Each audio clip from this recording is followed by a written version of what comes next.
Hey all, Lori here with another recipe. Today I'm making you beef and noodles. A simple, easy recipe that for me, I'm going to be using simple ingredients, but I'll tell you other ingredients you can use if you don't have these ones laying around. So sit back and I hope you enjoy. Any questions, leave them in the chat or in the comments, and I will make sure I answer your comments for you. Okay, for tonight, I am using a package of stew meat. Okay, make sure it says stew meat. They come in little chunks. Let me stab one and show you. Some come in bigger, some come smaller. Little chunks, make sure you get the good kind because otherwise you get the cheap kind. All right, I've also 2 potatoes. It's just me and Tim. I sliced them up into just cubes. They're in a pan. You're going to need, to start off, I have 2 or 3 beef broth, but this is where if you don't have beef broth in the house and you have bouillon, you can use beef bouillon. Use one container into a pan this big. Okay, fill it up with water about 1 inch from the top. Put the whole jar of your beef bouillon into it, and I'll show you what it'll look like. It'll either come in 2 types. It'll have a brown lid if you use Weiler's, but if you use Herbox, it'll look like this, but it'll be a different color for beef. Beef will be red. So you could use 1 container of this with a pot of water, or you can use the beef broth. I'm using beef broth tonight. All right. Now, I'm also going to use some Lipton, 1 package of Lipton onion soup mix. I usually use the beefy onion, but I didn't have that. All right. My meat tenderizer, because stew meat, what I'm going to do with it, it can get a little tough sometimes, depending on how long it takes, okay? And I got a new flavor that we've fallen in love with. It's called Tennessee apple butter. So it's good for all kinds of stuff, for roasting stews, chicken, pork, steak. So I'll be using that tonight too. All right. So you're first going to season your beef really good. Put your potatoes in the stew pot. All right. After you've put your seasoning that you want, however you want to do it, get it up in that meat really good. And then you're just going to dump your stew meat on top of those potatoes. Okay? Once it's in there, you don't even have to worry about breaking it up, but I like to break it up because I want it on top of those potatoes. Yes, raw meat on the potatoes because they're going to cook together, so you ain't going to get nothing wrong. Put your Lipton onion soup mix all around that beef. And I just made a mess, but it happens. I'm a messy cook, but I clean up after myself. All right. You got all your seasonings in there. Now, pour your beef broth into your pan. You want to go to about 1 inch to 1/2 inch from the top. You're going to know why in a little bit, why you need so much fluid. I think you're only going to need 2 because I got halfway with 1 cup or with 1 quart.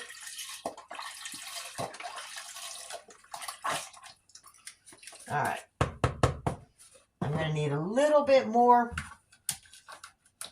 Because as you're boiling your meat and your potatoes, the fluid will evaporate some. It cooks off. Not evaporate, it cooks off.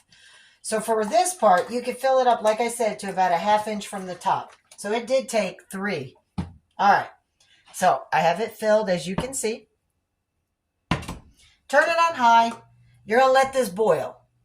It usually takes about 10, 15 minutes for your meat. Leave it boiling, but pull your meat out. There's a reason, because you want the meat to not overcook.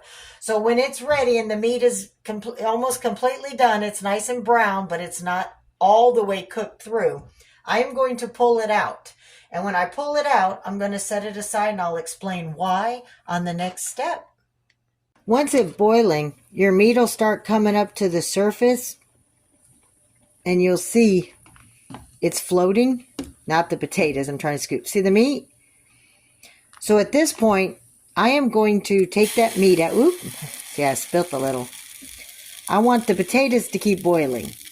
So I don't want my meat to get tough. So what you're going to do is you're going to, at this point, take your beef out, put it in a bowl or a plate, cover it, and put it in the microwave or in a bowl that's got foil over it or some kind of lid. This way, it's still going to continue to cook a little bit while it's out of the stove. You're going to let this continue to boil till your potatoes are soft. And as they're getting soft where you can just put your fork through it, then you know it's time for the next step. And I'll show you what that is. All right, I took all the beef out and I added some butter with some dill just to flavor up the meat a little extra.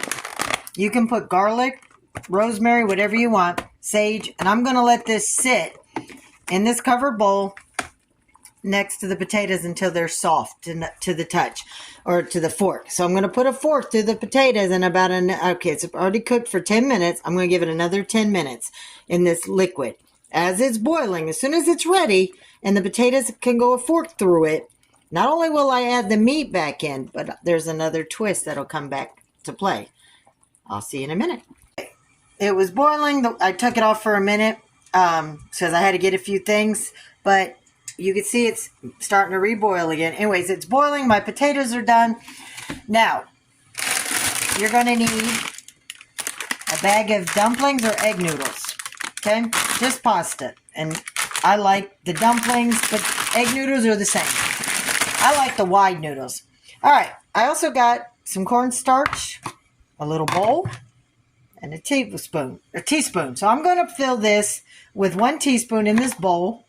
And then I'm just going to add a splash of water, stir it up, and then I'm going to dump it in here to thicken up my juice. Now, you don't have to do this.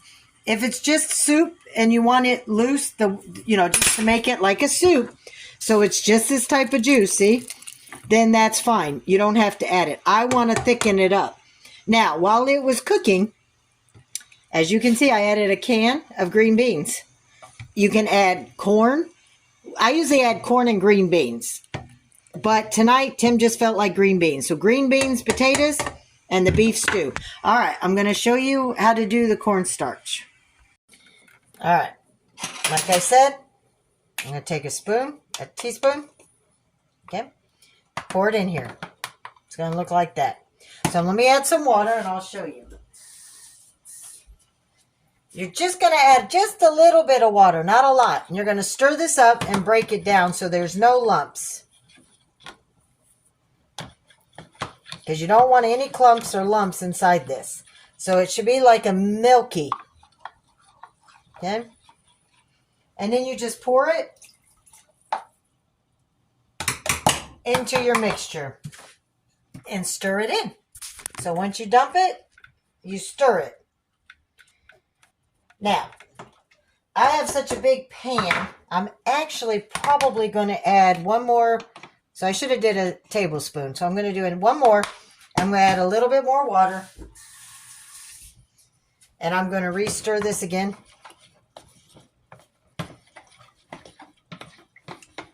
Make sure you get it all broken up, even what's on your spoon. You don't want any clumps because it'll hit the broth and it'll be a clumpy mess. And yeah, like doughs of flour. All right, another milk. Looks like milk. Pour it in. All right, I'm done with that. So I'm just going to stir it. And it's just going to thicken up. Now you could add more. You can actually do 2 tablespoons with your a half a little thing of water, or like a half cup of water, and add it. I'm not trying to make it completely thick, more like a loose gravy. All right, it is now boiling. So before I add my meat, it's at a nice rolling boil. Okay, I am going to pour the whole bag of noodles in there. Get them down in the gravy. You're going to let this boil 7 to 11 minutes till the noodles are tender. At this point, I've let this marinate in the butter and stuff. And I'm going to put the meat, so it doesn't spill. I put the bowl inside. All right. Then I'm going to just stir the meat all up with the noodles and get it back absorbed into this juice. So let me get a picture. Let me pull you closer. Let me show you how this is going. I accidentally shut off. Look at that. So you got your noodles, potatoes, green beans, and your beef. If I'm showing you this correctly. There you go. Now, like I said, 7 to 11 minutes till those noodles are nice and tender to the consistency that you like. When that's done, your soup is done. All right, guys, it's finished. So I want to show you. It's thickened up. Look at that. It's a nice hearty stew and soup. It's kind of a stew. Green beans, vegetable, all in one pot. And guess what? It's all done within 40 minutes. Complete. Fast, easy meal. Now, what are we going to do? I am going to sprinkle Parmesan cheese over mine with a nice hearty bread and butter. Italian bread. Just soup it up, scoop your bread, get it lots of butter, and just dip it in that hot juice. All right, for this recipe and more, I hope to see you at Lori's World. Have a blessed day.